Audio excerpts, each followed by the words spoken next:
Welcome back to the Posscast, where we dig through the sewers of Reddit to bring you the cringiest D&D or RPG horror stories. Hey, sometimes they're not that cringy. Yeah, there's a few that are like wholesome. We have two on the record that are like wholesome. Yeah. Yeah. This time we got we're increasing our quota and doing 3 each today instead of 2. Yeah. As One of we're mine's real short though, but Yeah, oh well. and we'll start with that one. Yes. Start with the short one, cause it's short Yes, and simple. And a I nice accidentally pulled the tab out appetizer. into a new window. Rip. All right.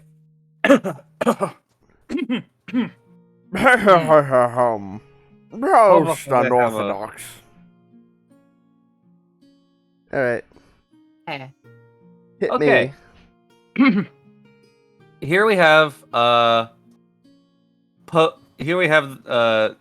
the post titled "My players forced me to write erotica on the spot for the campaign," posted by user Dungeon Hardware, with like 580 something upvotes. Yeah, it was like top of it was like top post for the last week.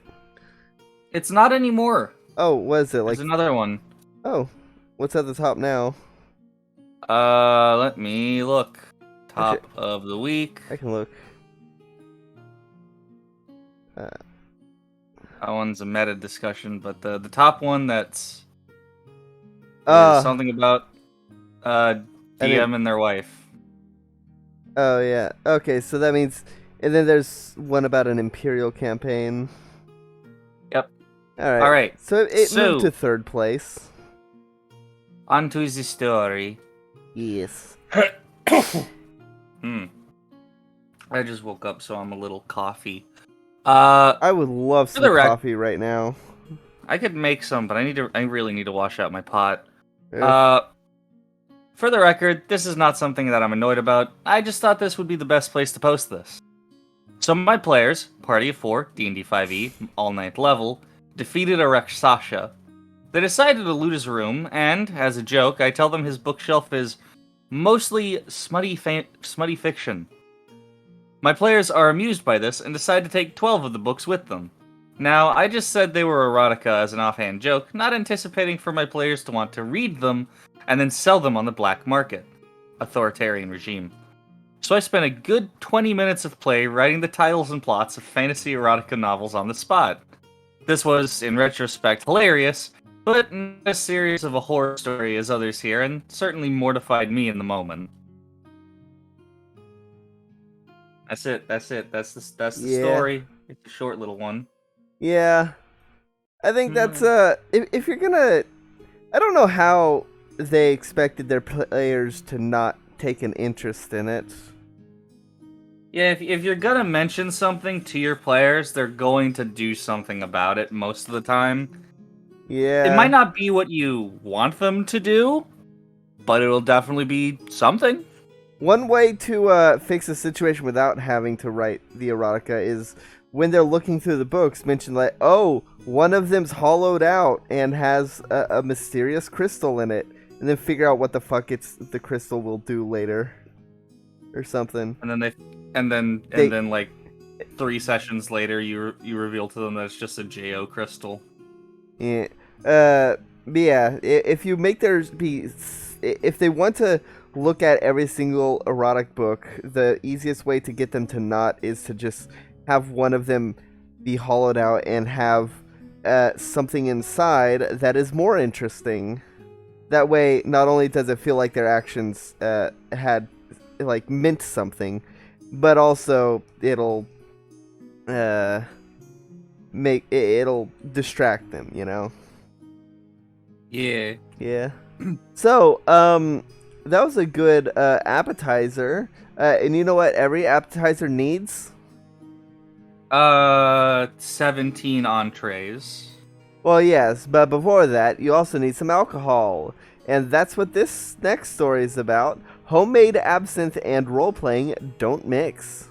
Now, before I boy. read it, so after we recorded Minish Cap or Tabletop Sim, I don't remember which, but after we finished recording one of our games, I was browsing to find the what story to read, and I saw this, and in absolutely shocked while still in the call, I read the title out loud. What do you expect to happen? I'm expecting either really, really weird roleplay stuff, or someone's gonna go to the hospital. All right. So, this was posted 6 days ago by Singular Anyone, and has 544 upvotes. It's currently 5th, not counting the meta discussions. So, if the title itself doesn't give enough of a clue, this happened while I was in college, which for me was a little while back. I had a regular group that I ran with 3 players and myself, the DM. It was pretty fun, casual group, and we played mostly World of Darkness games and 4th edition D&D, and did so in the common area of the dorms. It was usual for random folk to stop by and watch, or even join as an NPC if they felt so inclined. My regular players were C, he, him, a classic grognard, but a really nice guy, a huge fan of making characters that collect secrets, doesn't drink, which, as you can guess, will be important later. E, I hate people who do letters for names. It's so fucking lazy. It's one of my pet peeves, because it makes things really fucking confusing when reading them. Just name them after colors or some shit. Or Sonic characters. E, a dude... Obscure Sonic characters like Nina Mongoose. Yeah. A dude who practically a dude who's made of or Robert chaotic the Head. energy. Always makes the character that pokes all the things. DM Goldmine, in other words. Then A, she, her. A crafty do-it-yourselfer, both in and out of play. Usually preferred to play scientists or hackers. Anyway, alcohol and energy drinks regularly flowed freely at the table, though not usually in excess. This in mind, A decided she wanted to make some alcohol of her own to bring to share. She found a recipe for absinthe on the internet, as she couldn't buy it directly, which involved taking Everclear and adding some mysterious packets she bought off the internet. Oh boy. And letting it sit for a while, and then quaffing it down. Being in college and not yet skeptical of mysterious internet packets, I figured, what the hell, and gave her the green light to bring it along. And bring it along she did.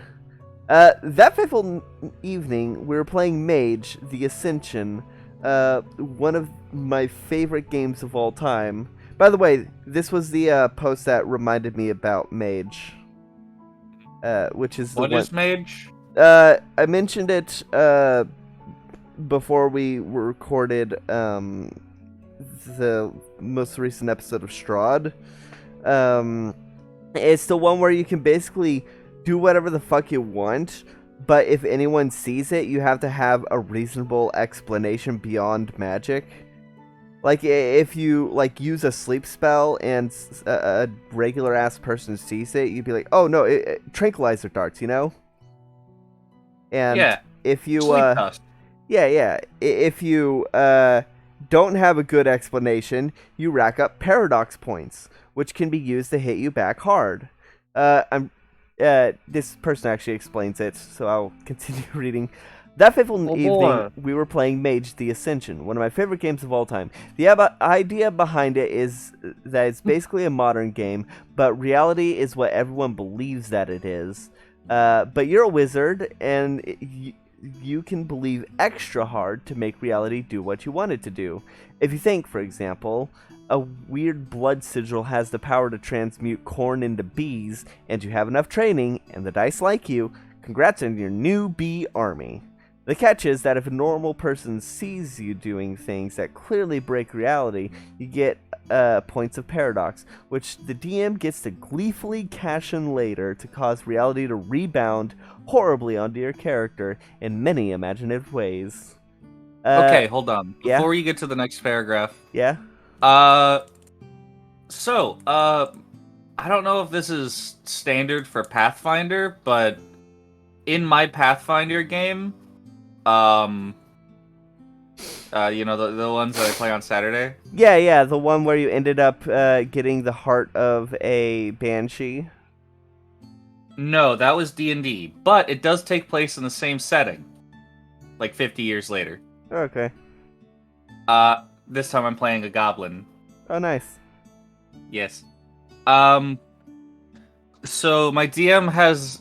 So, Pathfinder has these things called hero points, which is basically advantage in D&D, except you get up to 3 of them. Oh, nice. And you get up to 3, you start the session with 1, and it's good practice to hand one out like every hour to all the players. Alright. So it's like It gives you, inspiration? It's sort of. It gives you a free reroll, and if you've got a few of them, you can, or if you've got any amount of them, you can spend all of them to not die. Oh, nice. Yeah, it's great. However, my DM has either introduced, or maybe this is part of Pathfinder, I'm not sure, I haven't read through the books. Yeah, you're still. This is your first Pathfinder game. Yeah, well, it's not my first, but it's like my second. Yeah. The first one, well, third, really. But you're not familiar with Pathfinder.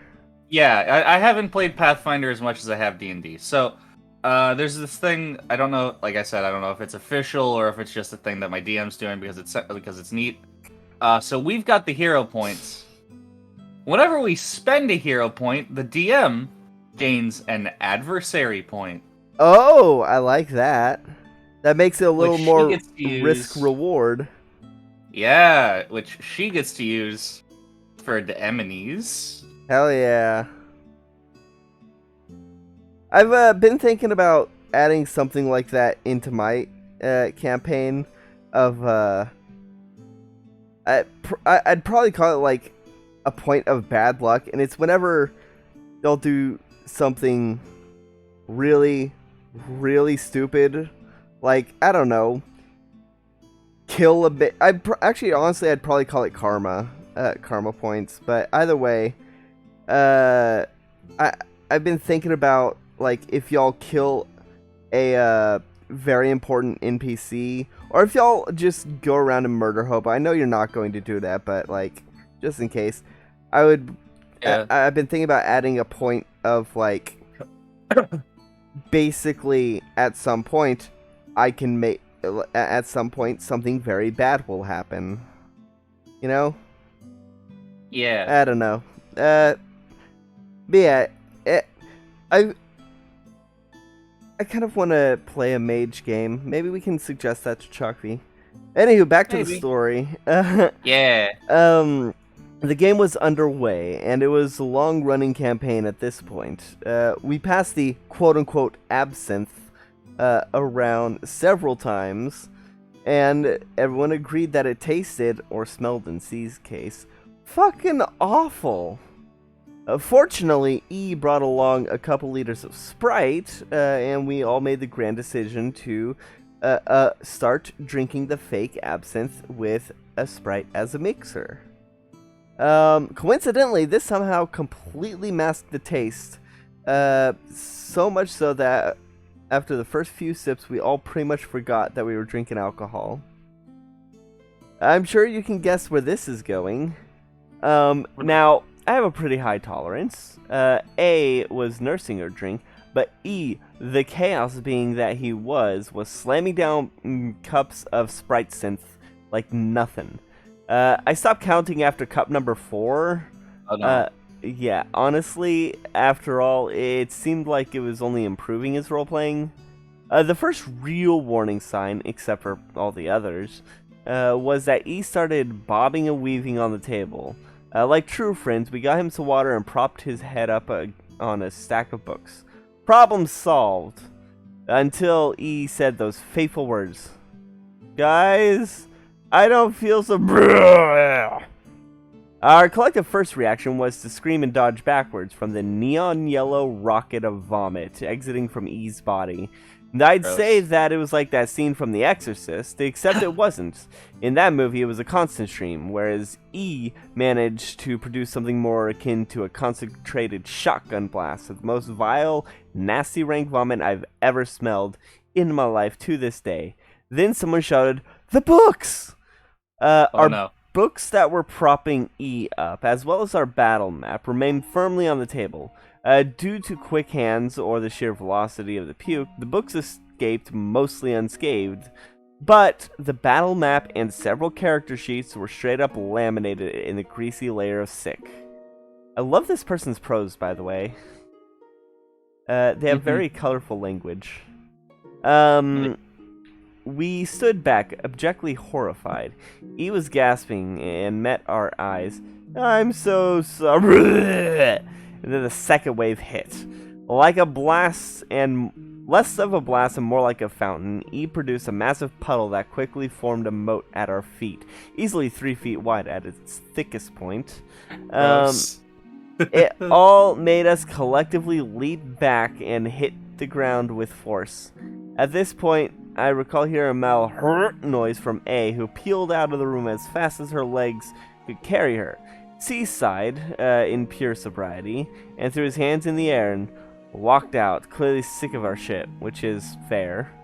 That left me, the only one who could mildly tolerate the smell, to drag E out of the table and collect the rest of what could be salvaged in a trash bag, and attempt to clean up the catastrophe with only a handful of paper towels and the power of positive thinking. I didn't do real well on either of those accounts, for the record. The smell had thoroughly filled the space at this point. Remarkable because the common room was very large, about the square footage of a high school gym with a much lower ceiling. Thankfully, no one was present, though.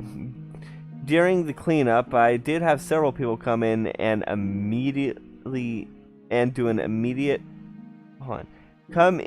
do an immediate about face.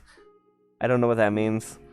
That's when you enter a situation and immediately turn around and leave. I would have said heel face turn. Yeah. Or they do a 360 and walk away. Yeah. I love that meme. About face, a North American phrase. A turn made so as to face the opposite direction. Alright. A had recovered enough by this point to help clean, and E once he exited.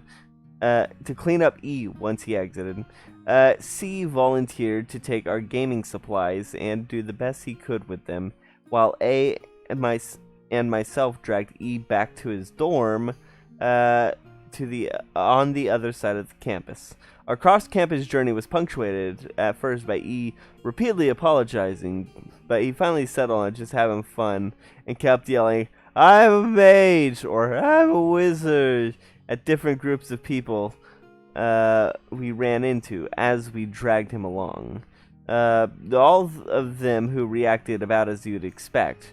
One of the girls stopped to watch, and he even improvised a bit drunkenly, yelling, "Don't watch me do magic, you'll give me paradox."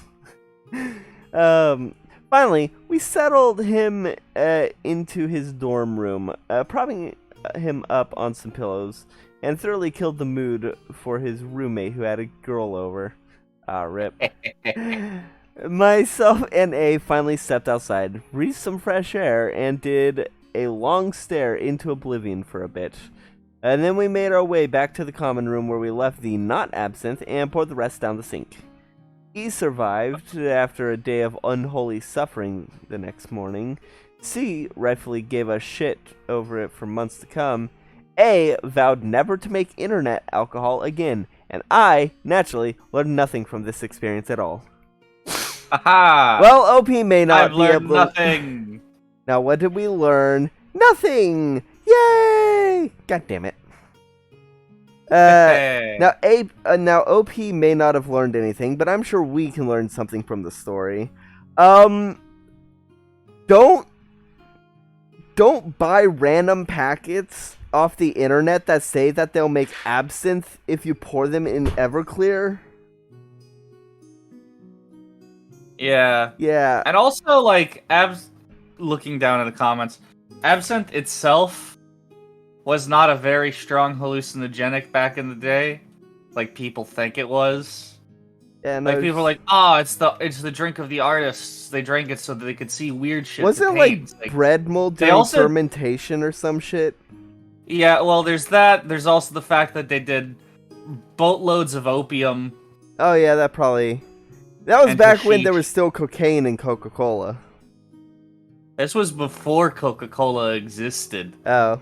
That was back when you could regularly go to opium dens then. Yeah, like I said, these were times when you could go outside and consume opium openly. Yeah, this was back when your doctor would give you a big ass bottle of opium for your paper cut, which is fair because back then a paper cut was a death sentence. Yeah. So yeah, if you want to start making alcohol, don't start with absinthe. Start with something easy to make. Like it's something easy, like mead or beer. Yeah, or even wine. Wine is not that difficult to make in your home. It's well, depending on the kind of wine, but you can. I'd say mead's probably the easiest, to be honest. Yeah, all you need is honey, water, and like bread. Yeast. Yeah. I would suggest brewer's yeast instead of baker's yeast, like my brother did. That meat ended up tasting like bread.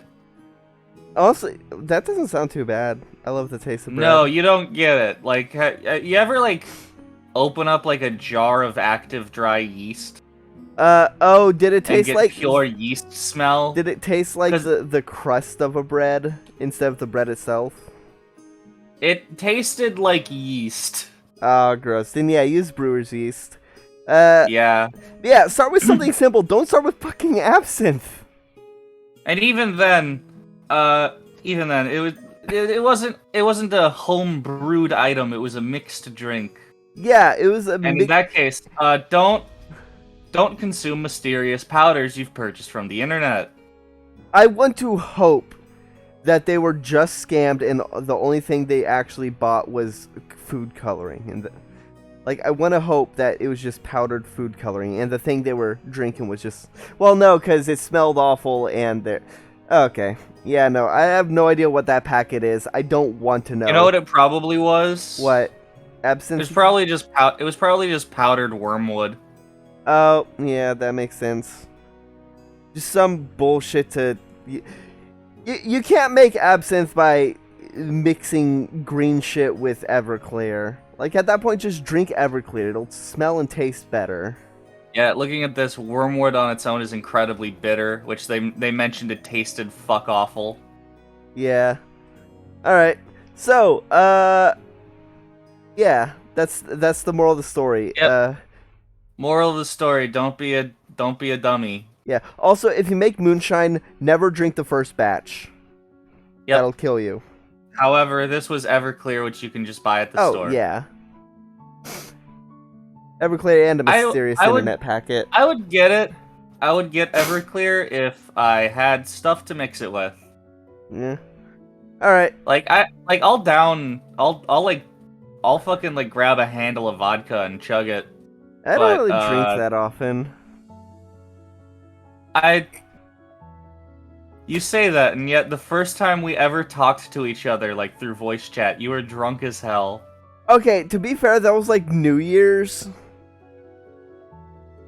And several years ago. Yeah, and several years ago. You have no memory of the occasion. I actually don't. I think that's so. First time I got like really fucking wasted was because I drank like several Four Locos. Yeah. Unfortunately, I think you were. Yeah, I think you had a different Discord account. Yeah, I think. I probably Yeah, I still think had the this is. Silver Tongue account. Yeah, you were still on Silver Oh Tongue. no, you know what it was? I was What? drunk because of the 2016 election. That's when it was. Uh.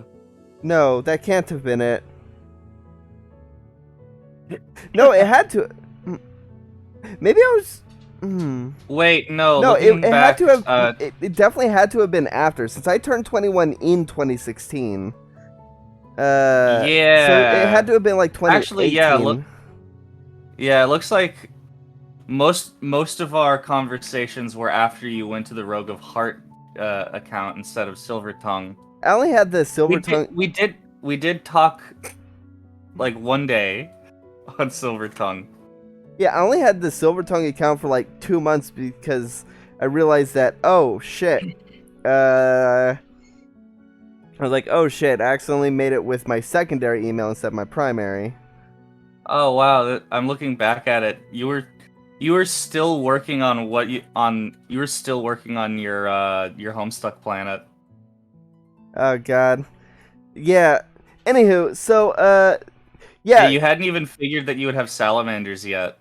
yeah, I think I wanted like frogs, but then realized that it was that was like, oh no, wait, that's space shit. Cuz I didn't change to Rogue of Heart until like 2018. Because that was when I made the Rogue of Heart. I guess I was still going by Silver Tongue for a lot longer. Anywho, what's your story? Your next story? My next story. Hold on, let me move this little window. My next story, posted a few days ago.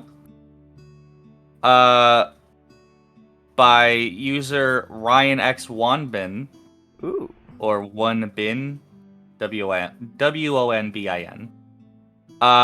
The DM that refused to prep sessions and would just make things up to eat session time, which is not the best. Yeah. Yeah, that doesn't sound like it doesn't sound like the best way to run a campaign. Yeah. My predictions are that it's a long-running campaign and the DM's just grown complacent and bored. Or just... Yeah, here we go. Okay. 2019 is when we had our call. Okay. Yeah, okay, yeah. That was okay. Alright, okay, on to the story. Yes, the story. Also, at that point, one last thing about that, just of our personal Discord businesses. Of that call took place in 2019. The previous message before that call was from 2017. We have become much closer friends over the course of COVID. Yeah. Well, we also talked a lot in yeah, we talked a lot in other servers. Yeah, like Kila's server, Ace's server. And then I made... Actually, that was 2019. We might have been kicked out of Ace's server at that point. Yeah, we got kicked out at in 2018, 2017. I think it was 2017, because it was definitely post-election. Absolutely. And it was after I got fired. And it was after Breath of the Wild came out. Yeah. Alright, story. Yes. This one's a bit of a long one, so keep you keep your belts buckled and your seats satin. Keep your piss in your bladder. There is a key recommendation to upcoming DMs that I think a lot of people misinterpret. The suggestion to learn to improvise is a great one, because as all DMs will know, your party will eventually surprise you and venture in a direction you did not expect. This is advice that any DM should follow, or they're forced to relegate to the railroad when the party takes the alternate route. Mm-hmm. But some people think you should only improvise and make bare bones preparation. Maybe there are some really good DMs out there that have the ability to do that, but for most people, prep is absolutely key to making a good game. And here's why. I joined a homebrewed game about an empire that was currently going through political turmoil and losing foreign wars, greatly weakening it. It sounded very similar to my own game, so I joined up. I decided to play an Inquisitor-type character, trying to re-strengthen the Empire by any means necessary. If the other players happen to want to rebel, then my character would be flexible enough to think a new revolution was necessary. We start the session off with 2 other party members, a ranger and a bard, hanging around at a tavern as I come in to investigate the town. The bartender tells us bandits have been raiding the town and the local magistrate's looking for volunteers. Cool, the other party members hear this and low on coin decide to join up with me. After about an hour of talking and introductions, we decided to head our way to the magistrate. When suddenly, a nearby man grabs my character's hand and tells me to play card games with him. My character refuses. He's here on business. The man's insistent. We refuse thrice, and he still won't relent, causing my character to glare at him and ask if he's interfering with Inquisitor business. The DM asks me for an intimidation roll, and after a success, finally leaves us alone. We attempt to leave the bar, only to be stopped by the waitress. The waitress starts talking about how cool and powerful the party looks, and then starts blogging about her own life out of nowhere. We talk and try to leave, only for her to now offer services for gold. We refuse, she's insistent, and we again have to refuse several times before she finally backs off. But before we can, the ranger has to make a con save for the 1 ale he drank 30 minutes ago, and when he fails, goes unconscious as we have to spend the next 10 minutes trying to wake him up. Are we sure that was ale and not homemade absinthe? Who knows? Homemade quote-unquote absinthe. Finally outside the tavern, we come across a beggar asking for money. We refuse, considering everyone's low on gold, and try to move on. Only for the beggar to start clinging onto Ranger's leg. Ranger has to roll athletics, and when he fails, he tumbles to the ground, while the beggar begs for money, and I have to draw my sword to get him to back off. Jesus. As we make our way to the magistrate, a random man on a horse suddenly attacks us. Ranger shoots him and knocks him off his horse. Bart heals him up, and we demand answers for why he attacked us. The man's very nonchalant in his attitude, refusing to answer even under threat of sword. After asking him multiple times and threatening, he finally answers he's part of some noble house and thought we were a rival house. My character is incensed, asking him why he think total random strangers he saw were from a rival house, and the man just shrugs, going on and on about how he hates the rival house. I almost execute the man right there, only for us to be attacked again by another horseman. The DM telling us this time it's a man from a rival house. Ugh. The bard casts dissonant whispers on the horse, and we tell the DM flatly we just run away so we don't have to deal with this. We finally make it to the magistrate, only for the guard in front to ask who each of us are, and we need to give our background stories that we had already said back at the tavern. As the clock finally hits the 4th hour of the session time, the DM claps his hand and goes, "Perfect! The session went exactly 3 hours as I wanted. See you folks next week." How is that perfect? And if it wasn't obvious by now, the DM was throwing every single thing he could think of to prevent us from actually meeting the magistrate. He was throwing every single thing to eat up the session time as much as possible. Pretty annoying, but maybe he didn't have enough time. The next week is exactly the same. The magistrate greets us and tells us we have to see a lieutenant at the other side of town for details on the bandits. We just spent 3 hours getting to this guy, and he tells us we have to see someone else. The bard asks why in the world he wouldn't have the information on the bandits, and the magistrate shrugs and says it's not his position to know military affairs. It's not military. They're bandits. They're not the fucking enemy army. It's local shit. Yeah, this is stuff that can get taken care of with some random asshole that has a sword. Yeah, this is stuff that, like, the local town guard should deal with. It is absolutely the magistrate's jurisdiction. The military affairs would have to do with all the fucking different factions that are like the actual established factions, not just some wayward highwaymen. Yep. So off we go to meet this lieutenant, only for a freaking storm to appear. The storm is so strong, the rains are so heavy, the winds so powerful, that midway through the town we are forced to rest in a nearby house. In the house is a granny, and we offer her one gold piece from each of us after explaining our situation. She offers us food, and we tell her no thanks, since we're already in her home and have rations. When we try to sleep, the granny then requests each of us to start fixing things in her roof. In her house, leaky roof, broken cupboard, a rat hiding in the corner, dirty cooking pan, all of which requires rolls and more time. An hour is spent in Granny's house before we can finally rest and move on. We meet the lieutenant, who again asks us for our backstories and why we want to help clear the bandits. He finally tells us, okay, editing. He finally tells us there are about 8 of them in a nearby forest. We go into the forest, only to be stopped by fallen trees blocking our way. All 3 of us have to roll athletics about 5 times to clear the trees, and the DM goes to painstaking descriptions of how our characters' backs hurt and feel tired and our hands are itchy if we roll anything below 10.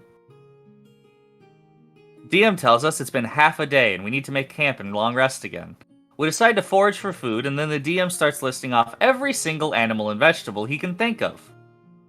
The bard tells him he just wants to find some vegetables that aren't poisonous, and he starts lifting off these same things again for some reason.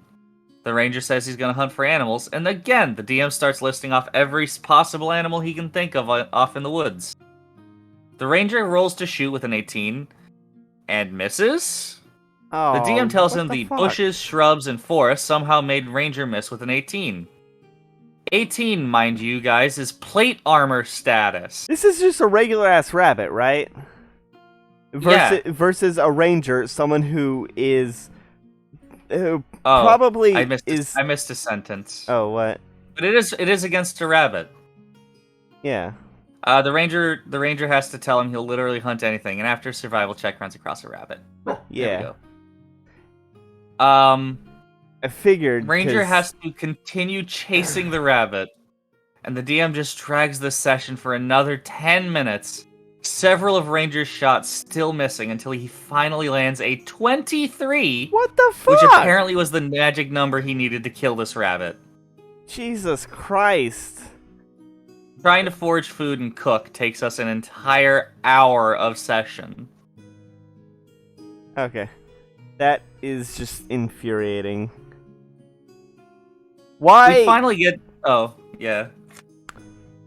Like, I can understand bushes providing some cover. That's usually a +2 to AC, but, like, that is... This is a ranger! Yeah, there's Woodland hunting is his thing? Maybe even forests are their favorite terrain. Possibly, potentially. Could be. Yeah, who knows? Either way, it doesn't take much to kill a rabbit in D&D. No. Any kind of cover, like even like, oh god. Unless your rabbit is prone, hidden 8/9 behind a tree trunk. Yeah, and also has his little fucking cottontail. And also inexplicably has mage armor and shield. Like, goodness. Jesus. Goodness gracious. Their players usually don't even get to 23 AC. It's possible. Yeah. But it requires it's possible if you can cheese. Yeah, well, yeah, but it requires like a very specific build that is built to have high AC. Yeah. You need to be like level 12 at least to get all the feats necessary. Yeah, you need to be one of them people who's got like heavy armor mastery. Yeah, maximum and dex. Also 20 dexterity points. And maybe also, 22 if you've got like a magic book or something. Yeah, and maybe and also like a level in wizard to cast mage armor on yourself. Yeah. And also, like, a cloak and ring of protection.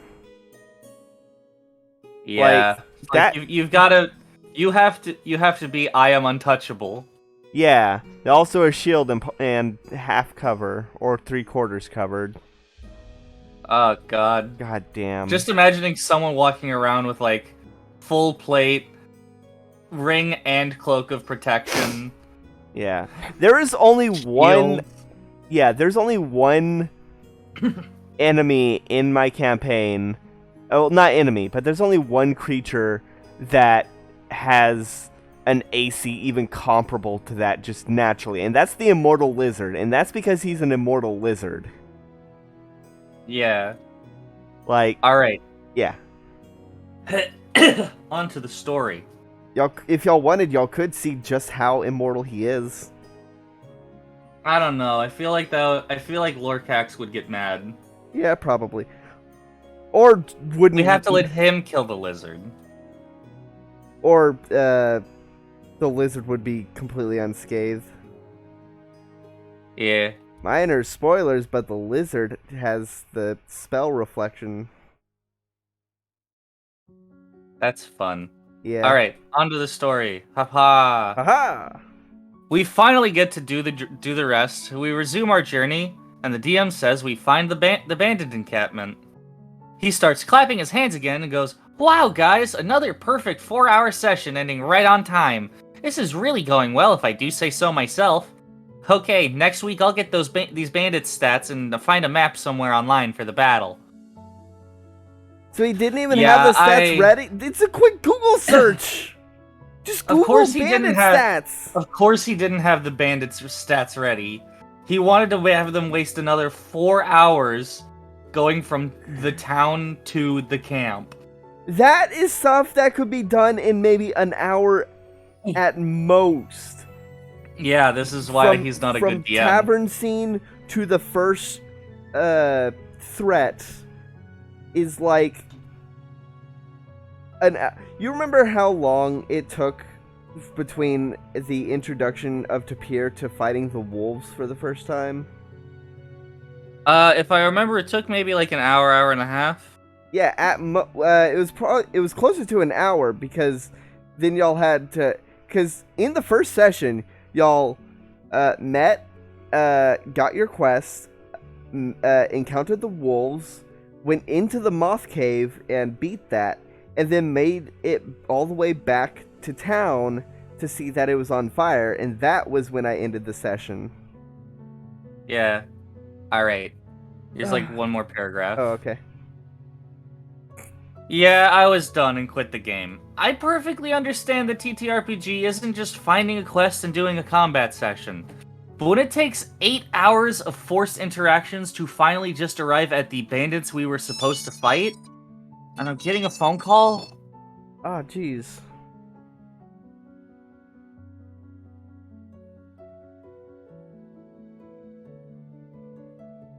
So... God damn it. I'll be back in a few minutes. Alright, I'll talk about things that infuriate me. So, improvisation is a necessary skill to DM. However, you shouldn't grind the session to a halt because of improv. That is not a good thing to do. If you want to run a campaign, at the very least have the things needed for the first quest prepared at session 1. If you want to run a campaign, you need to have something for the players to be invested. When you keep putting up brick wall after brick wall after brick wall for completely arbitrary reasons just because you want to run out the clock, that is going to lose the players' interest, because it tells the players that no matter what they do, there's going to be something very trivial that by all rights they should just be able to ignore, blocking their path. It's extremely railroady, and in the end, the players are going to leave. If you give a player a quest and don't even let them leave the tavern to even start the quest, then that's a big red flag. Like, having the goddamn nobles just shoot them randomly, like, that's... Unless you have actual plans to do something with that, then that's not necessarily a good idea if it's done just to stall the players and run out the clock. Like, at the very least, try to have it... Well, and also having NPCs spill their entire backstories to strangers for no reason, that's also a big red flag. Like, that is very much tell, don't show, at least in regards to the NPC. God. Imagine how boring it would have been if, like, first time meeting Tavel, his entire backstory was spilled. And in a way that it took up so much time he couldn't even buy any of the magic items or some shit. Either way, one of the things that infuriates me the absolute most is when the campaign grinds to a halt. I hate that, because I like to play the game, but I also like actually playing the game.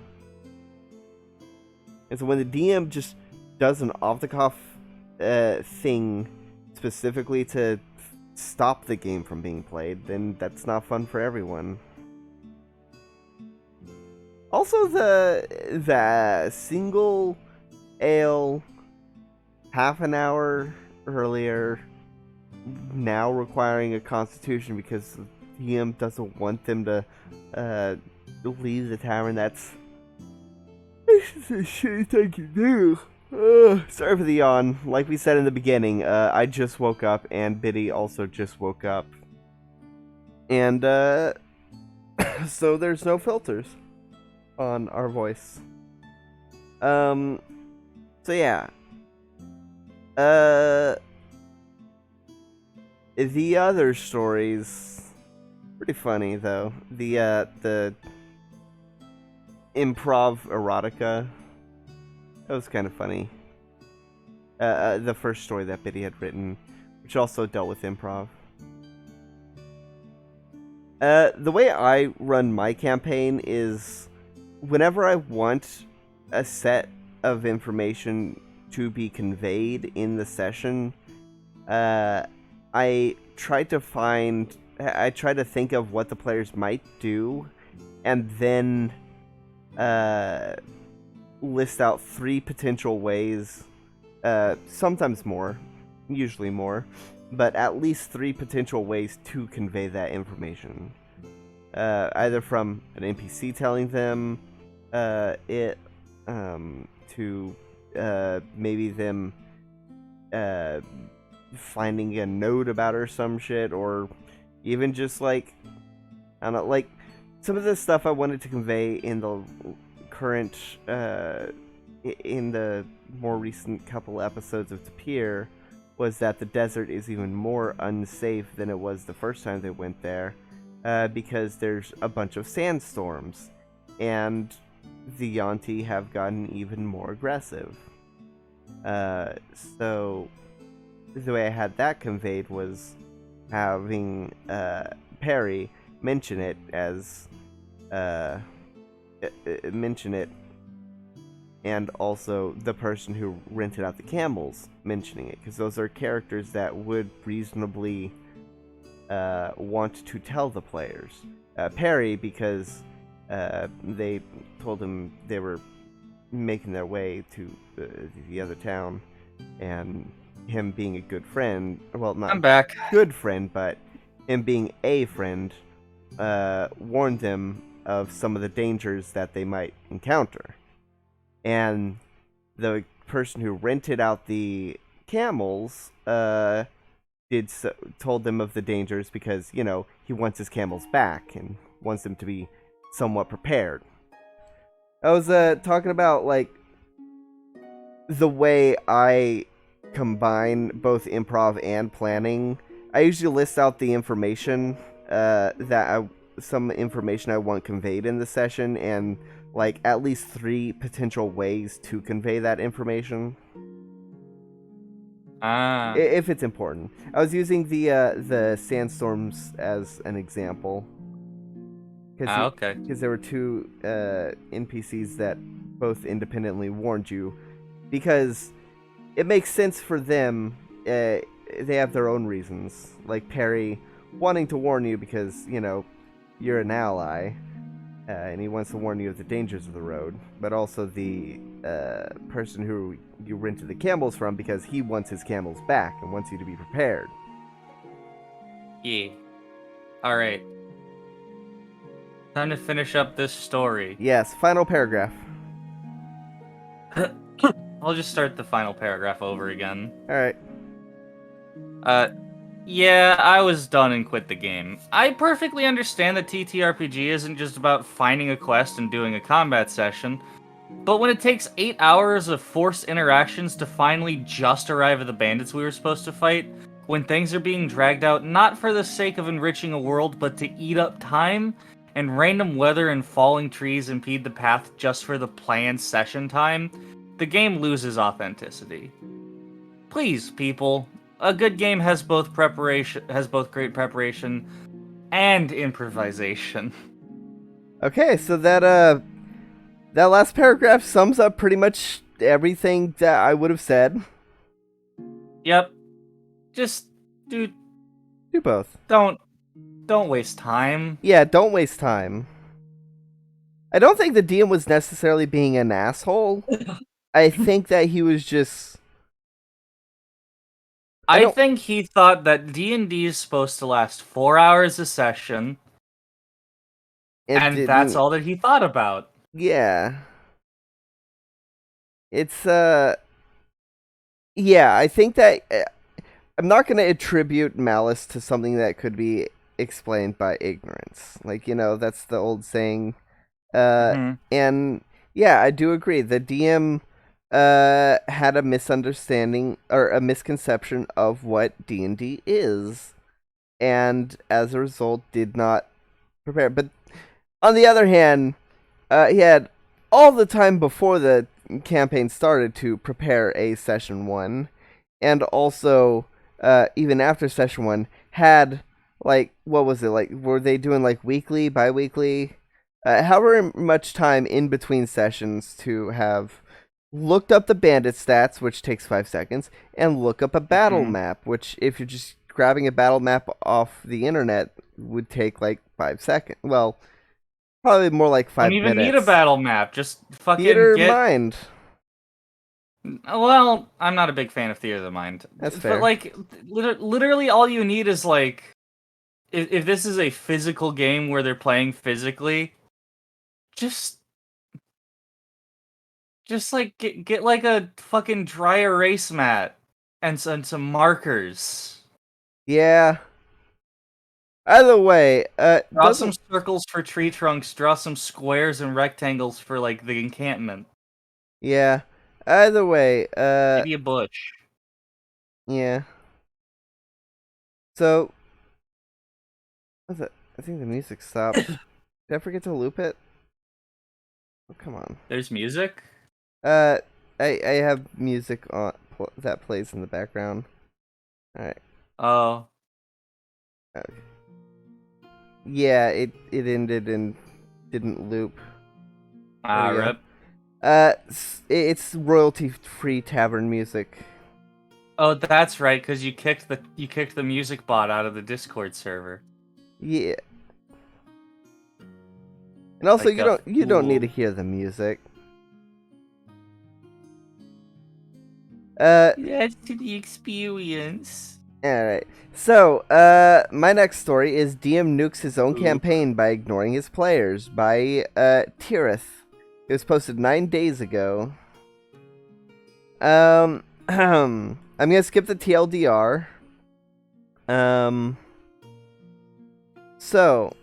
This story happened to me sometime last year, so I assume that enough time has passed for me to post it here. My boyfriend's friend wanted me to try out D&D. Word got around that we were able to form a group of 5. The DM decided to run Curse of Strahd. Oh boy. Yeah. The group members. The DM, an experienced Pathfinder player who also had previously DM'd a one-shot campaign for D&D as well so we all assumed he knew what he was doing. The Bard, a guy who initially wanted to play D&D and was a very good friend of my boyfriend and the DM, has no prior experience. The Cleric, my brother, only knew me and my boyfriend, played a teeny bit of Pathfinder before, but always wanted to try out D&D. The kind of person who reads the rule books for fun and is the most well-informed of all the players. The Monk, that's me. Only knew the Bard a tiny bit, but not the DM. Played a couple of months in Pathfinder campaign, and a few sessions with a different rule set, but never D&D. Alright, so it looks like most of these people are Pathfinder people, Yeah. trying to switch over to D&D. I'm assuming 5e, since... Probably. Yeah, since they said that it happened last year. So, we got almost no info on what the campaign was about, so my brother and I googled the themes to try and create a fitting character. Apparently the DM didn't offer his help, but since my brother had read a lot beforehand, he helped me and my boyfriend. We had kind of assumed the DM would at least help the Bard since they were besties, but that turned out to be false, and explains the character he ended up with. We decided on a date and all joined voice chat for the first session.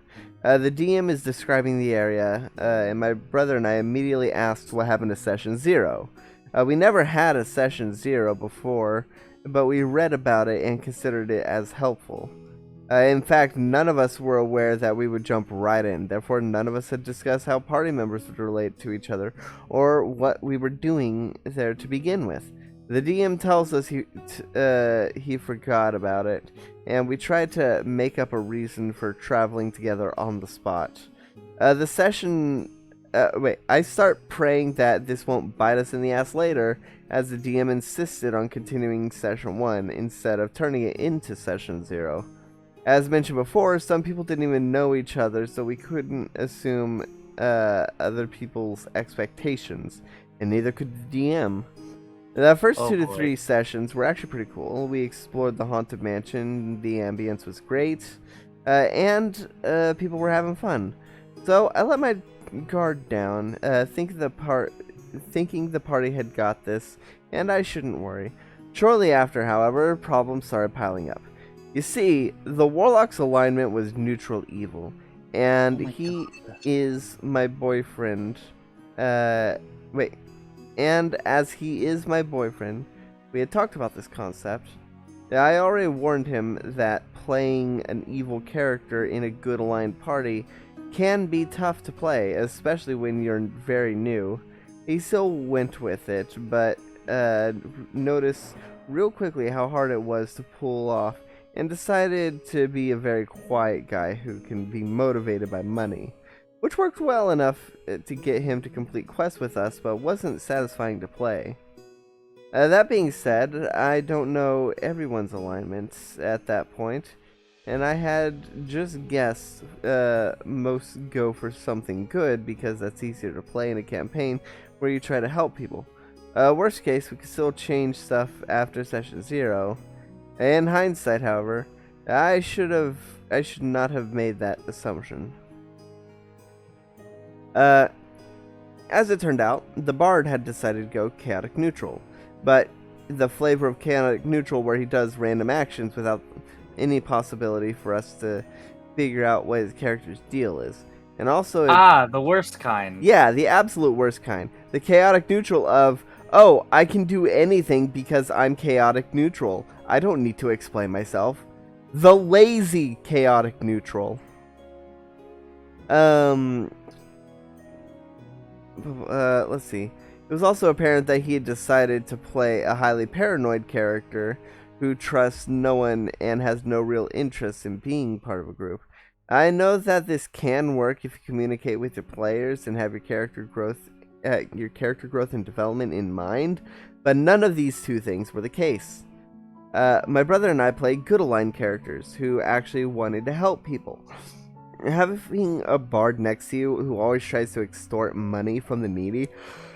Sorry about that. Mutilates corpses, lets children get abducted in front of his eyes, and and more led to, let's call it character tension. In hindsight, I do not understand how our characters got an okay from the DM without any notes or warnings for any of us about the composition. Clearly posed issues due to us being inexperienced role players. Going forward, I tried my best to explain that the tension was only in character and that it might have been better if we started with a session 0. We could have avoided these issues. The DM decided to move forward without any session 0 equivalent. The bard eventually decided that his character does not nor ever will work with ours, so he re-rolled an artificer as a surprise. Discussed with the DM, but not with the party. But even that caused problems, as the cleric's backstory entailed that his god had sent him a vision that our characters are needed for a greater plan to ensure the good cleric stays together with the warlock in it. As it turned out, also our bard, who he would usually abandon quickly. Cleric stays together with the war. Wait, no, I just read that. Meaning it was detrimental to finding a good solution for the bard, re-rolling without ignoring the cleric's backstory. Yet, what they decided to go with was, yeah, you wake up and the bard is gone without any explanation, and that was all we got. As we were already level 5, but had not once yet met Strahd in person, none of us had a reason to venture on without the bard killing Strahd, but instead wanted to go find the bard, meaning we had to improvise a rescue mission and him properly leaving the party, saying goodbye and everything to give our characters closure. If this had been planned, I wouldn't complain, but it wasn't, due to the DM forgetting about backstories. Now, with that being said, the Warlock and Bard Artificers the Warlock and Bard/Artificer were fine with all that, and viewed this like a roller coaster thing. Cleric and I were the players who were unhappy. We were usually insanely hyped to play Curse of Strahd to begin with being fans of old PC games. Strahd was not unfamiliar with us. We decided to talk to the DM and let him know that we imagined things very different, and we would have been fine with any results of this conversation. Maybe he never intended for us to play heroes, maybe he didn't care about RP aspect, and just wanted to create cool fights. Maybe we just didn't fit his vision and we should leave, but he simply ignored our messages. So we tried to fix things ourselves and create new characters who care less about the world and the people in it, who aren't good people anymore, to smooth things out. We had a very emotional moment where our characters left the party, to not repeat previous mistake.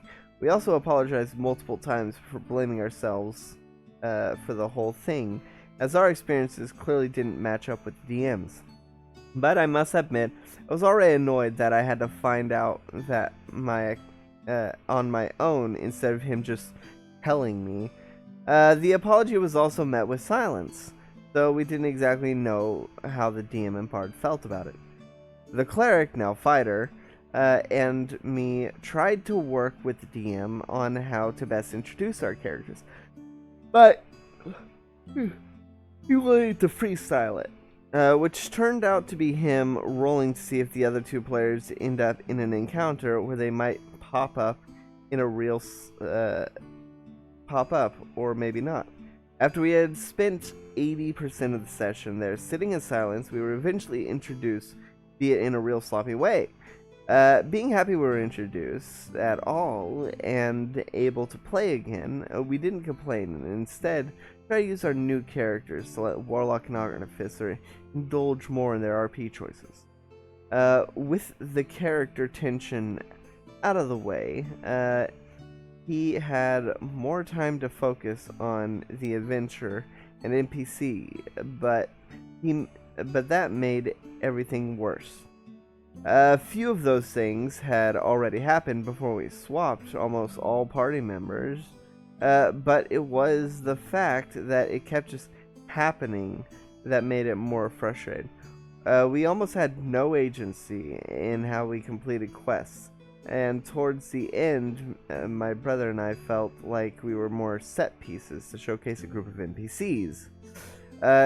Don't want to steal someone's key? Okay, the DM decides that a roll breaks your thieves tool and interrupts the mending process with a NPC who has the key.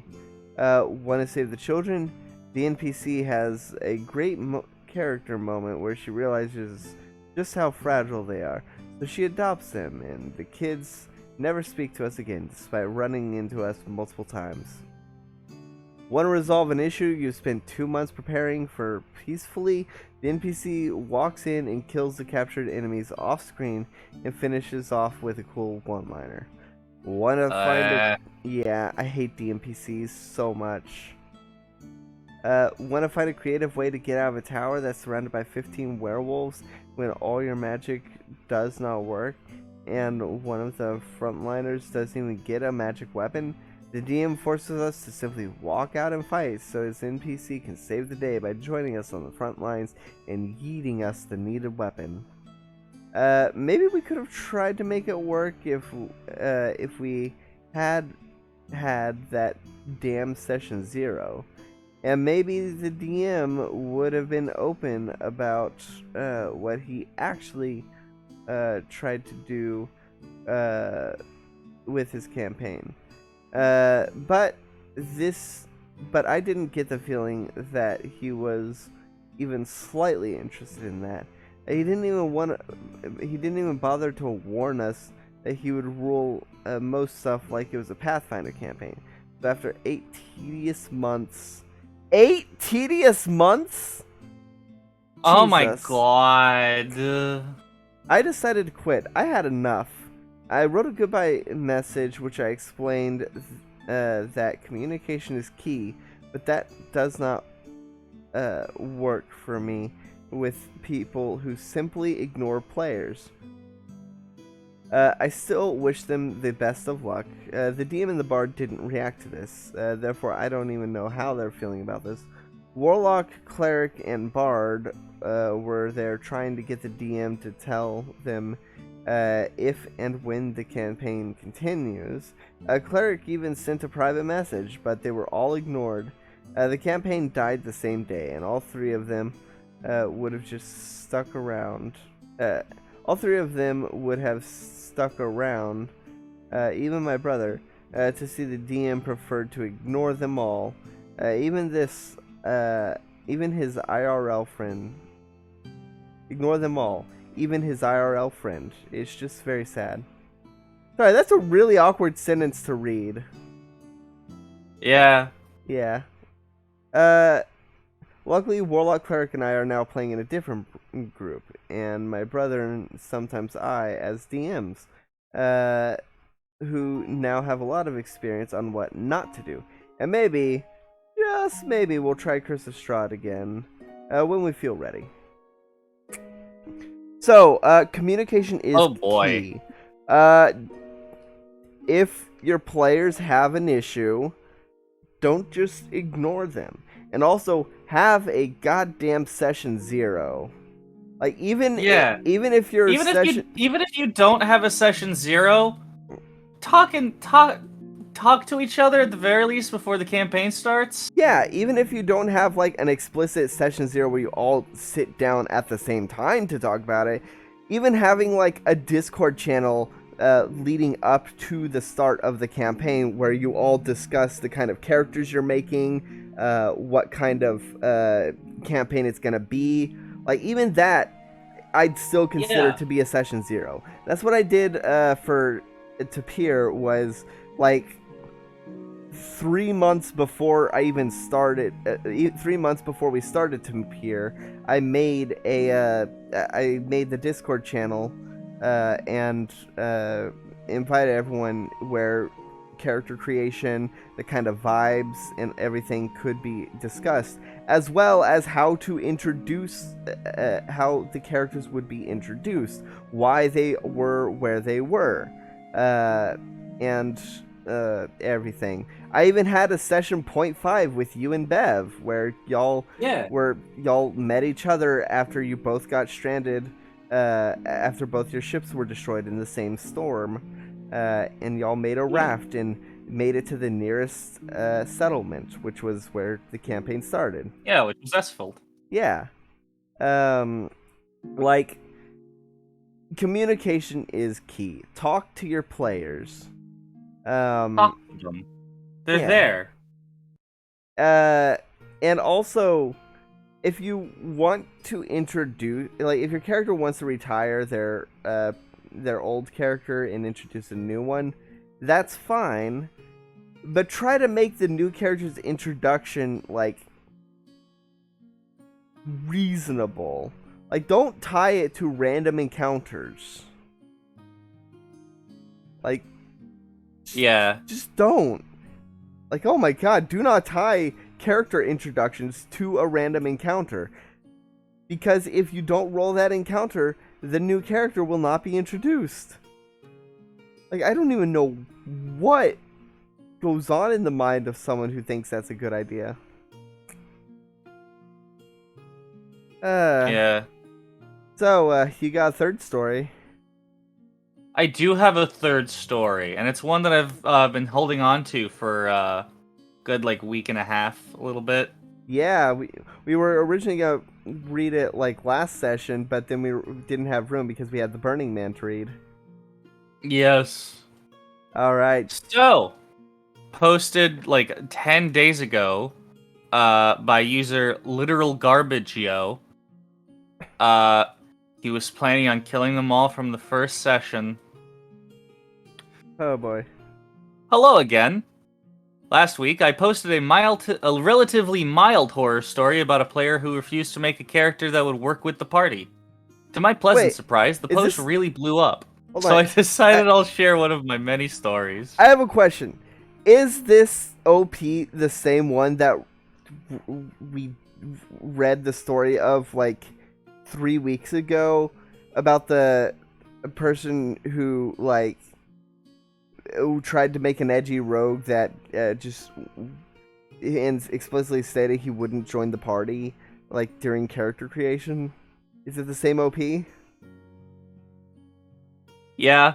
Oh my god, I love this person. They have great stories. Yep. Yeah.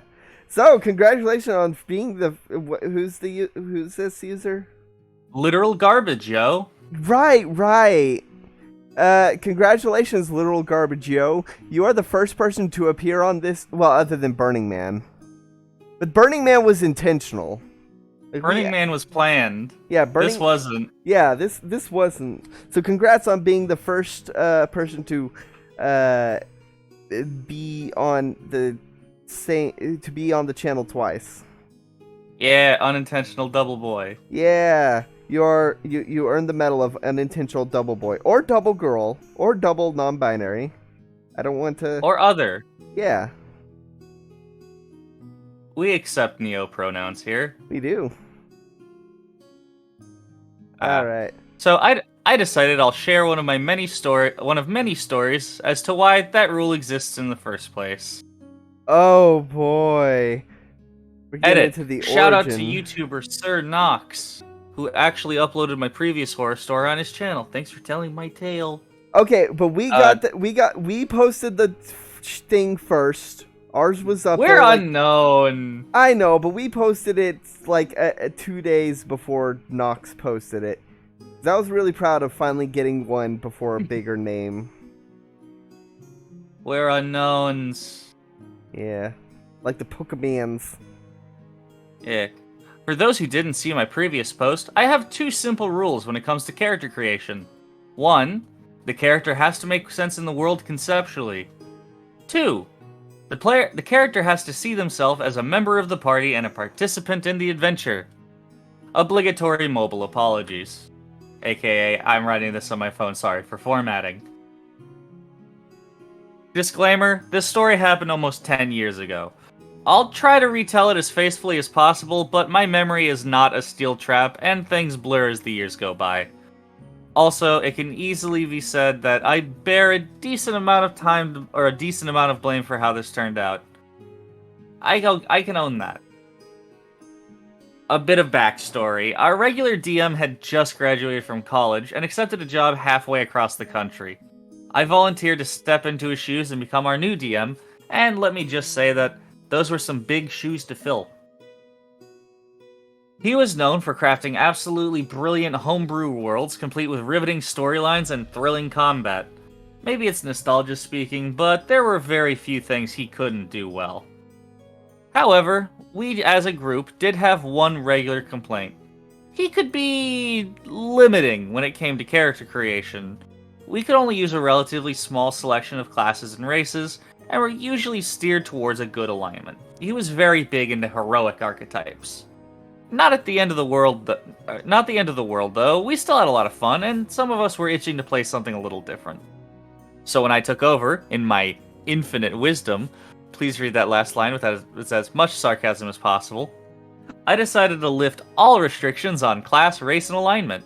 Most players went for some flavor of chaotic neutral, except for one, who we'll refer to as Rogue. Rogue texts me one day and asks if I mind if he plays a chaotic evil character. Me, being an immature 20-year-old who enjoys playing evil characters in games like Oblivion and Fallout, as well as being an inexperienced DM who's never had to deal with the headaches that murder hobos inevitably bring, said that this sounded like a fantastic idea. Rogue starts off his antics almost immediately in the first session by executing a bandit that the rest of the party had captured and was going to set free once they interrogated him. Ugh. I hate murder hobos. This sets off a big argument between all the characters. In character, out of character, they were all smiles and laughs. That's good. Mm-hmm. Being able to differentiate between in character and out of character feelings is good. Good on them for doing that. Absolutely. Whenever something like usually it's a gunmetal because the bird is very easy to bully in the campaign. Whenever like Corvus gets like there's a session where Corvus gets a particularly large amount of bullying. I do always check with gunmetal afterwards to make sure that they're okay, just in case. You know, I don't want us to go too far because character bleed does happen. Yes. Character bleed is always something that will happen to literally everyone because, you know, it's your character. Yeah, you put so much effort into it. If you put time and effort and care into this character, and now they're being mocked. Yeah, if like you or if Levere or Sushi got bullied a lot, I would also check up on y'all, like bullied by other players, but. Y'all, the group punching bag seems to be Corvus at the moment. Well, it's because Corvus is inexperienced and lived in a monastery all her life, and the rest of us are pirates. Yeah, Corvus has no social experience, so We're a bunch of pirates with some pansy ass bird that came along. hey, you need a member of the cloth, you know? True, we need a healer. Yeah. All right. So this sets off a big argument between all the characters. In character, out of character, they were all smiles and laughs, and almost breaks the party up from the get-go. To my relief, Rogue has his character back down and apologize. The party lets the issue drop. This didn't stop the Rogue from murder hoboing, however. He just decided to get smarter about how he went about it. He would come up with very elaborate plans to off NPCs who had slighted him. To the player's credit, these plans were generally well thought out and allowed him to avoid detection from both his party as well as the authorities. You know who could catch him? Herlock Sholmes. Yes, but I was gonna say Columbo. Haha. I've been watching a lot. I finished season 1 yesterday. I think he's definitely murdering, but he's putting effort and planning into this, so I don't think it counts as murder hoboing. That's fair. It made me think of Columbo. He's definitely because, not being good, but yeah. you know. I'm down for creative ways to murder in D&D. Yeah.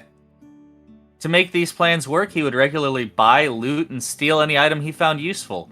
He regularly had an inventory full of utility items like potions and scrolls that all had unique effects. In the beginning, I admit, we were all entertained by Rogue's antics. The other players even egged him on at times, out of character, of course. None of us had experienced a murder hobo before, so this was a new and interesting experience for us all. The novelty, however, quickly wore off. As the sessions wore on and the months go by, we would begin to get annoyed that Rogue was taking up more and more of his time with his murder plots. In hindsight, I should have done something to manage the situation, but I was still very inexperienced at this time and not very confident in what I could do. Then, finally, we get to the night of the incident. After a successful mission, the party visits a local inn to rest and celebrate. Rogue invites the party back to his room so they can have some drinks in private and plot out their next course of action. He pours everyone a glass of wine. It's only after each character had taken a drink that he reveals he had laced the wine with a powerful sleeping draught. He then tells me his character awaits until everyone's asleep, and then proceeds to empty several jars of oil across the room. He walks out of the room and throws a torch down on the floor before he shuts the door. Once the door is shut, he pulls out a scroll of arcane lock and magically locks the door shut, leaving the rest of the PCs to die in a horrible blaze. You personally know how bad arcane lock is. Oh yeah. So a couple things I want to say. Poisoning a drink should be something you tell the DM you're doing before you serve the drink, and then the DM should make the people who drink it, like, I personally would wait until after everyone's taken a drink to make them roll Constitution saves. That way it doesn't, like, necessarily give it away, unless, like, one person drinks, unless it's, like, only one person drinks. But if they all drink in relatively quick succession, then I would have them roll afterwards, as to not give it away if I was notified beforehand that that is what was being planned. Yeah. So, alright. Yeah, definitely should have told the DM beforehand that they wanted to plan this. Yeah, don't spring this shit. Yeah, communication. Yep. After a few moments of shocked silence, everyone at the table starts shouting simultaneously, saying they wouldn't have drank the wine, asking to roll insight, asking to make a save, anything and everything that could potentially save their characters. It took me longer than I'm proud of, but I eventually gathered my wits. I asked Rogue what prompted his character to commit this act, since it seemed out of character for him to suddenly turn against his friends. He responded that he didn't technically need a reason, as his character was chaotic evil. Boo! But since I asked, he pulled out a journal that he had wrote from the perspective of his character. It was full of perceived slights from every member of the party, leading back all the way to the argument in the first session. It is like that RuneScape one. Yep. Oh god. It became clear that he had been planning this for months, since the very beginning of the campaign. I was stunned, to say the least. I bet they were inspired by that RuneScape one. Maybe. Well, do remember, this took place 10 years ago. Yeah, the RuneScape was... I don't know how old the RuneScape thing is. Let's see. Anyway, while you're looking that up... Yeah. I was stunned, to say the least. This was a campaign that I had spent a considerable amount of time on, and it had just gone up in flames. Literally. Awkwardly, I called an end to the session so I could figure out how to handle the situation appropriately. Everybody left grumbling except for Rogue, who had walked out with a self-satisfied smirk. The next morning, I called my old DM for advice. After tearing me a new one for not accounting for the time zone difference between us, he coached me through how to handle the rolls and saves that would be needed to be made for Rogue's plan to go into effect. But he told me the better idea was to just retcon the whole session, which is what I ended up doing. Rogue wasn't happy and ended up leaving the campaign. But realistically, the campaign would have ended if I let him get his way, so no big loss there. And there you go. This story is a major reason why I make sure all my players now make characters that willingly work together. And it goes without saying that they shouldn't drug and incinerate their party either. Looking back, I cringe at how I handled a lot of this, but I've learned a lot and improved over the years. Sucking at something is the first step towards being kind of good at something. TLDR, Rogue plots for months on his to kill entire party. My dumbass almost lets it happen. Yeah. So, if that had happened and I'd made the same mistakes they were, the way I would have retconned it would be in the next session, have the rogue, like, wake up after, like, have pretty much everything that happened in the last session have been, like, being flashing through the mind of the rogue. Yes, it'd be as they're pouring the poison, and then afterwards, play the scene from the beginning, play the scene of yeah, him. It would be the whole thing would be his plan, and the next session is what actually happens. So as we start, the rogue is pouring y'all drinks. Yeah, or narrate it exactly as it was, right before they actually drank the stuff. Yeah. Yeah. Because that would be fun. Yeah, and also, and then you'd be like, "All right, everyone, roll saves." Yeah, and also, like I said, I've been watching Columbo. One of the so the cool thing about Columbo is that you actually see how the murder is performed. Like, you see the murder and how they covered their tracks, and the main mystery of it is what mistake is going to give them away. How did they fuck up? Yeah, because everything, when we see it, it's usually foolproof. One of the murders happens, we see how it's going to go out. That she replaces the porch light bulb with a burnt one that's burnt out, and steals the house key from her brother earlier in the day, so that he has to come and knock through and come through her door. And then when he does, when she tells him, "Oh, the alarm's deactivated," and he comes in and opens it, the alarm wasn't deactivated, and it goes off, and then she shoots him using the excuse of, I took some sleeping pills. I was half asleep I was asleep when the alarm woke me up, and I wasn't fully there. I thought it was a burglar, so I shot. Which would be a foolproof plan. The hiccup, that's what flashes through her mind. And then what actually happens is that the brother comes in through the front door after using a spare key that she didn't know about. And then she has to do the plan. She shoots him, opens the door, breaks the glass, but her fiance was driving up at that moment, and didn't see anything, but did hear the gunshot, did hear the alarm. Yeah, so a couple things, because whenever someone plans a murder, they probably think they covered all their tracks and everything's gonna go smoothly, when more often than not, it doesn't. Yep. Yeah. All right. We've got one last story. Yes, my story, my third story. This one is called "Used by a Friend to Punish a DM Who Called Her Out for Metagaming." It's by Akasnowski. I think it's AKA. Oh, AKA Snowski. And it was posted 7 days ago. 'Twas the Thursday before Christmas. So, I'm between gaming campaigns, and a friend texts me asking me if I'm available for a game at a local store on Thursday nights. As they had just lost a player due to getting orders to move out of state. I was free those nights. A nice thing about a 9-to-5 job is that all nights are free. So I said yes. What's the party need? And she says that they could use a level 6 rogue. So I whip one up, send it to the DM, and had it approved. With a few gifts from the DM of suitable level,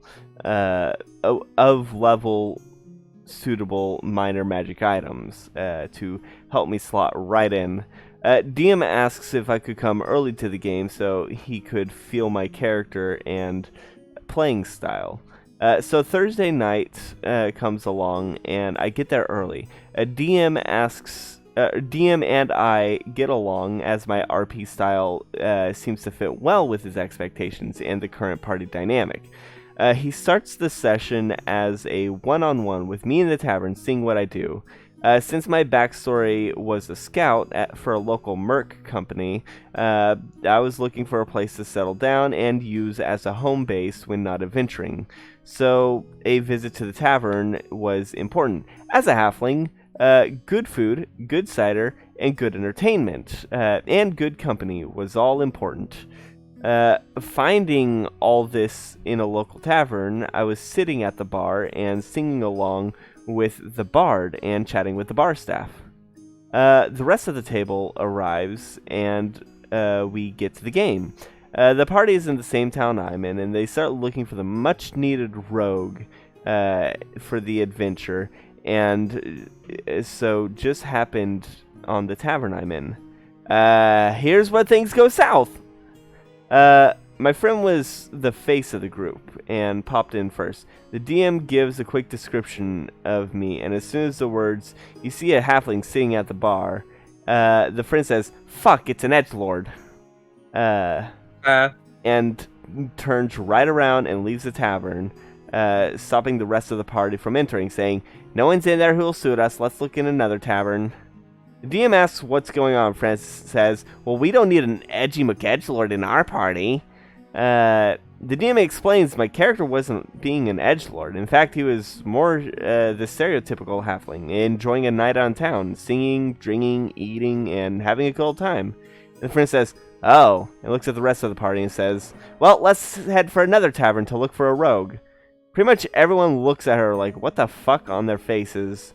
And one of the party asks, "But didn't DM say that she's not being edgy, she's being a chill halfling?" The friend says, yes, but that's player knowledge and not character knowledge." No, that would explicitly be character knowledge, because the character looked in and saw them, the halfling socializing. All they did was see, not even talking about being a rogue, to just see a halfling at the bar. Yeah. An incredibly common sight. Yeah. Not only that, but the player, based on what was being described, if the DM got the chance to finish the description, I'm sure, would have been that they're drinking, they're eating, and they're singing along with the band, chatting with the barkeep. You know, the stuff that was happening before they peeked in. If you're gonna try this bullshit, at least... Oh, goddamn. The friend said, That's player knowledge, not character knowledge. And based on my initial mistake of first impression, I think the character thinks the character thinks that it's a dark and brooding halfling rogue, even though I, the player, knows that it's not. That's literally the opposite. Your character would know that they're not dark and brooding. You, the player, are the one that made the mistake because you didn't let the DM finish the goddamn description. Oh my god. Looking at the DM, she smirks and says, "After all, I can't act on player knowledge since that's metagaming." The DM swears and asks to talk to my friend privately. They go off and have a rather heated argument about metagaming. I look at one of the other players and they tell me that my friend has been called out several times about her metagaming, and she wasn't happy with being called out on it. 10 minutes go by and I wander over there and they're having their argument and I'm trying to get their attention. DM says, "Give me a minute, please." My friend snaps at me with, "Shut the fuck up and sit down. I'm busy." You don't have a friend after that. No. That's me. That's me, Rogue, saying that. Not me, Yeah. Rogue of Heart, not Rogue the player. You know what I mean? Yeah. Sorry.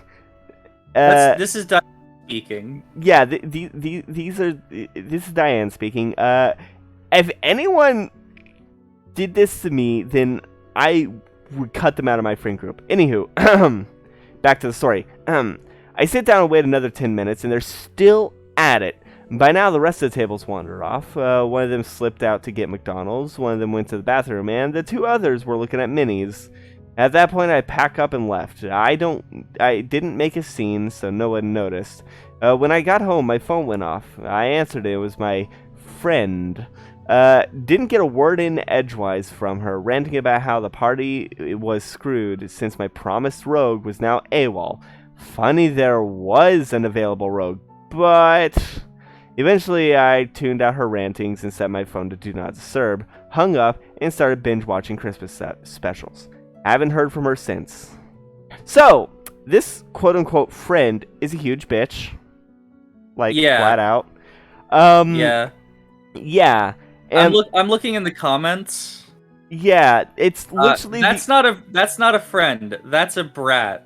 Yeah, that's not a friend. That's someone that you avoid like the plague. Yeah, like that "shut the fuck up, I'm busy" spoke volumes about her. Yeah. Oh god, that's player knowledge, not character knowledge. No, that's player assumption. That's player assumption, not player knowledge. Friend can't even metagame right. God damn. Oh, Jesus Christ. I would kick this player out of my group, honestly. Like, if I was DM, I would kick her out. Honestly, I would have kicked her out, like, after the repeated metagaming conversations. Yeah. I can't imagine she was in that group for very much long after this, after pulling a stunt like this. And then blaming OP for leaving when, you know, the friend was the one that was actively making it so OP couldn't play. Like, if someone's... Like, yes, I have the rule at my campaign where if you have a character who would not be a member of... who would not participate in the story, they do not have a place in the story. But this is, like, the opposite of that. Like, a character... Like, a player is actively trying to force another player to not be able to participate in the story. Just to get one up on the DM. Yeah. And the DM is absolutely right to be angry. I hope that, since it's... I'm assuming... By the way. Yeah. Yeah? It's the friend that said they needed a rogue. Exactly. And then complained that they didn't get a rogue because the OP left, even though the friend who said they needed a rogue actively avoided getting the rogue. Well, she said that she needed a rogue simply so that she could get one up on the DM for not metagaming. Yeah, this is a manipulative bitch. This is a bitch. Yeah. Cut her out of your life. She is poison. Cut her out of life. Kill Yeah. her. No. Yes. No. No. Yeah. Oh, hey. The good news is, aka Snowski, when replying to a comment, says, in a previous comment, I referred to her as a former friend. So, it does look like she has been cut out of the life. I hope that Snowski can join up with that group, since it seemed like the group itself was fine. And they did say that their RP style did mesh very well with the DM's style of DMing, so I do hope that they eventually join the campaign and the friend gets kicked out. Anywho, this goes beyond, like, yes, D&D is the catalyst, but this goes beyond any this is manipulative. This is beyond don't be an asshole. This is don't be whatever the fuck this is. This is not being an asshole. This is being malicious. Yeah. This is being legitimately evil. Yeah. Yeah. So any final thoughts on any of the stories we've read today? Don't drink Everclear. Yeah, don't drink Everclear, and don't drink alcohol that you mix with mysterious internet dust. Would you snort the internet if you could? Oh my god. There would be so All you have to do is grab your local router and put it in the blender. Jesus Christ, no. Thank you everybody for watching this, if you've made it this far. This is a bit of a long... Actually, this isn't even our longest episode. Really? Yeah. Our longest episode went for like 2 hours. This is almost 2 hours. It's only an hour 40. Huh. Yeah. Anywho, we have plenty of other stuff on the channel. We recently started Minish Cap. Yeah. There is also various D&D campaigns, 2 of them. One of them is Curse of Strahd, being played by our friend Biddy. Or not being... Well, yes, Biddy is playing it, but being DM'd by our friend Chalkfy. Sorry, I was trying to say 2 sentences at once. I'm also playing in it. We are in Van Richten's tower. There is also World of Tapir, which is a homebrew I made. I mentioned it earlier. I'm still annoyed that my dancing didn't open the door. Yeah, I think you had to wait for the electricity to stop before. And then there's also World of Tapir. I waited 30 seconds. Yeah, but spells like that are usually like a minute. I think. Anywho, World Appear is one that I DM. It's a homebrew, and Biddy plays in it. And they are currently trying to travel through a desert during the sandstorm season without a guide. And also the potential for Yan T, who are specifically pissed at them in particular. Yes. Yeah. So, definitely check out to see how that turns out. There is also, I believe Bug Fables should be posted, and I really hope that Hollow Knight is back on the channel, because it seems like anytime I try to record Hollow Knight, something comes up, and I am not even able to record it. I'm not even able to sit down and do a recording session of it. But I'm trying. Oh, well. Anywho, I believe that is everything. comment challenge of the day. What is the worst alcoholic drink you've ever had? I feel like saying Bud Light's a bit of a cop out. Yeah. For me, So I'm gonna say, Oh. well, you say yours. I have been to a bar exactly one time. Oh, I I've ordered. never been to a bar to drink. So a couple of the drinks interested me. One of them was a beer float. You know, like a root Like beer. with ice cream in it? Yeah, it was like a root Huh. beer float, but with instead of root beer, it was using Not Your Father's root beer, which is one of the few alcoholic drinks I actually like. Oh, that sounds fucking great. Oh, it was. That's not what the other drink was, which wasn't great. But I don't. Probably. I mean, I do kind of blame them, but it was a it was a White Russian, but I'm pretty sure that their milk had gone sour, or their cream had gone sour, or whatever the fuck. Ooh. Yeah, I do blame them for, you know, not keeping check of expiration dates, probably. But yeah, that Did it have like a weird, like a weird almost olive-like taste to it? I don't really know. It tasted like God, it's hard to describe because To me, sour milk tastes and smells like a bad jar of green olives. I don't really know how to describe it because there was also the vodka, which was had like just a pure alcohol taste on top of it.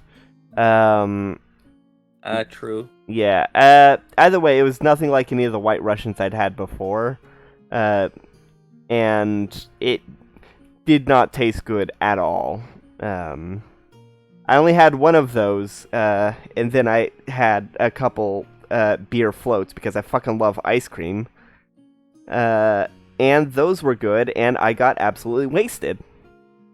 You got wasted on ice cream and rooted beers. Beer that tastes like root beer. Alcoholic root beer. It's a malted beverage. Yes. But yeah, the White Russian from that bar was the worst thing I. Yeah. What about you? I don't know. I guess some sake that I bought Oh, tasted kind of bad. yeah. Have you ever had bad wine? Depends what you mean. Do you mean like Wine that cheap, like bag wine? No. I mean wine that wasn't like that doesn't seem like it was properly sealed in the keg. No, I haven't gotten a glass of wine and it turned out to be vinegar. Ooh. Though, I would probably still drink it. I do enjoy the taste of vinegar. That's fair. Anywho, with that out of the way, there's no left to say, but good night, everybody. Bye!